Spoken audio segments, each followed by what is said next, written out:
et bienvenue dans Si on changeait et si nous allions voter pour les élections européennes le 26 mai prochain. Pour en parler avec nous, Madame Catherine Lalumière, bonjour. Bonjour. Vous êtes une européenne convaincue, vous êtes présidente de la Maison de l'Europe, mais également vous avez été députée européenne, secrétaire générale du Conseil de l'Europe. On ne va pas parler aussi de tous les mandats français que vous avez eus. Bref, une européenne convaincue, mais avant toute chose, Maison de l'Europe, c'est une association, en deux mots, que faites-vous ? Oui. Les Maisons de l'Europe ne sont pas des institutions officielles, ce sont des associations, en France, de la loi de 1901, et nous avons une grande indépendance vis-à-vis des institutions. Nous pouvons les critiquer à bon escient, évidemment, mais nous sommes de simples associations.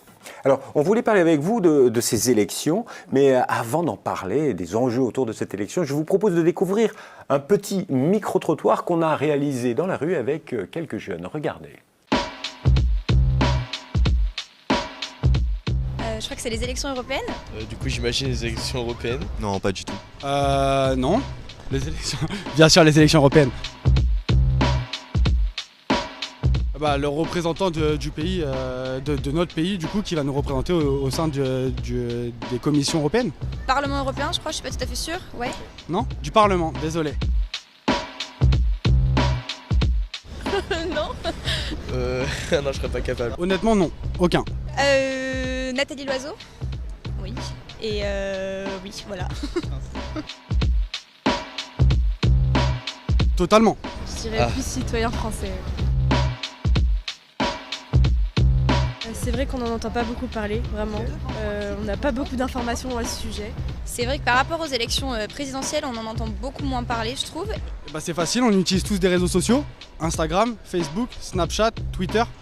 C'est pas... j'ai rien vu dessus, moi. Et particulièrement chez nous, les jeunes, on n'est pas tellement sensibilisés. Je pense que non, on n'en parle pas assez et c'est assez dommage parce que justement, c'est notre génération qui est le plus impactée par ça et qui va pouvoir changer les choses. Donc on devrait plus nous en parler. Non, moi non. Non, je pense pas. Je m'intéresse pas réellement aux élections, en France ou même européennes. Pour toutes les élections, oui, je trouve ça important. Une réaction, il faut aller voter. Réaction mitigée, parce que certains de ces jeunes se disent intéressés et on sent qu'ils ont de la sympathie pour l'idée d'Europe. Mais ils ne vont pas forcément voter, ce qui est évidemment pas très logique, parce que s'ils s'y intéressent, la conséquence devrait être une forte participation à ce vote. Alors il faut faire aussi un petit peu de pédagogie, parce qu'on va voter pour les 74 eurodéputés français au sein d'un Parlement qui en compte encore 751 députés. Mais quel est le rôle de ce Parlement ? Mais il a un rôle de plus en plus important. Parce qu'au départ, c'était une assemblée consultative, en réalité. Mais maintenant, elle participe à la décision avec des textes qui sont obligatoires et qui s'appliquent chez nous. Donc, c'est un véritable pouvoir politique qu'il partage avec le Conseil des ministres, c'est-à-dire la représentation des gouvernements. Et avec la Commission, qui est aussi un troisième organe qui joue un rôle très important. Mais considérer que le Parlement européen, ça ne sert à rien, et qu'il ne prend pas de décision, ça c'est faux. C'est absolument faux. Il participe à la décision, et c'est très important que nous ayons des parlementaires efficaces. Et représentatifs. Et c'est d'ailleurs une des raisons pour lesquelles je dis... Si on vote pour des parlementaires anti-européens, attention, s'ils sont anti-européens, leur influence dans l'ensemble du Parlement sera nulle. Vous avez des élus qui finalement donnent peut-être des satisfactions d'amour-propre au niveau national, mais en réalité, ils ne défendent pas les intérêts des Français. Donc on vote pour le Parlement qui a de plus en plus de pouvoir par rapport à il y a 40 ans, qui a un pouvoir législatif et qui vote les directives européennes, donc qui a un vrai poids. Parce qu'aujourd'hui, c'est un vrai poids. Parce qu'il faut rappeler que l'Europe aujourd'hui, c'est également énormément d'argent aussi au quotidien pour tous les Français. L'Europe est présente partout finalement. Oui, avec des pouvoirs variables, mais elle s'occupe de beaucoup de choses. Et c'est pourquoi, je répète, nous avons intérêt à avoir des parlementaires influents et qui ne se mettent pas contre l'Europe. Je vous dis, le contre l'Europe, pour l'affaiblissement de l'Europe, c'est ne pas servir les intérêts nationaux. Parce que rappelons l'Europe avec ses différents fonds, fonds FSE, fonds FEDER, fonds FEADER, c'est des milliards d'euros qui chaque année soutiennent les politiques de l'emploi, la politique agricole. Mais regardez actuellement en matière agricole, il y a des projets de certains partis qui, dans certains pays, pas en France, pour diminuer les crédits en faveur de l'agriculture. Bon, eh bien, c'est extrêmement inquiétant pour nos agriculteurs. Les agriculteurs français ont bénéficié de l'Europe pendant des années.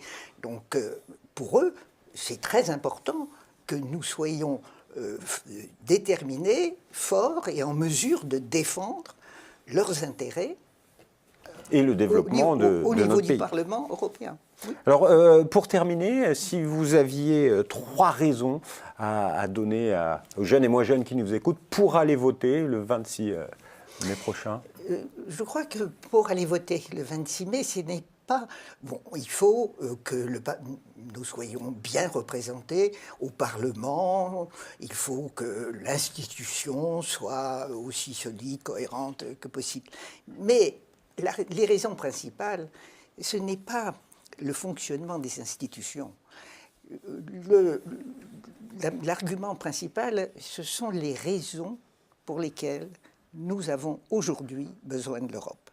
Un pays comme la France, de 60 millions d'habitants, dans le monde actuel, est trop petit pour défendre nos intérêts et nos choix fondamentaux. En réalité, nous en avons besoin pour défendre une économie prospère. Ça, sans une économie prospère, notre niveau de vie serait trop bas. Nous avons besoin que ça marche, qu'il y ait des emplois, que l'économie marche. Mais nous avons aussi besoin que ça marche pour la paix. En réalité, on le voit, le monde est quand même très déstabilisé. Et la paix, c'était le motif principal des pères fondateurs de l'Europe après la Seconde Guerre mondiale, mais ça reste un objectif très important. Et puis il y a un troisième but qui est aussi très important. Nous, les Européens, et c'est le cas en France, nous avons des valeurs humanistes, les droits de l'homme, de la dignité humaine, l'amour des libertés, la démocratie. Ce sont des valeurs que nous avons perdues au milieu du XXe siècle avec les régimes totalitaires qui régnaient sur l'Europe. Aujourd'hui, nous sommes au XXIe siècle. Nous voyons bien que ces valeurs sont contestées et ne sont pas du tout respectées dans la plupart des pays du monde. L'Europe est un îlot qu'il faut protéger. De démocratie, de droits de l'homme. De droits de l'homme, de liberté. Merci beaucoup, Madame Lalumière. Alors, si vous voulez en savoir plus sur la Maison de l'Europe, vous pouvez aller sur www.paris-europe.eu. Et pour en savoir plus sur ce que fait l'Europe concrètement, vous pouvez aller sur le site internet www.europe-en-france.gouv.fr. Vous avez toutes les informations sur les investissements européens dans notre pays. Au revoir et à bientôt.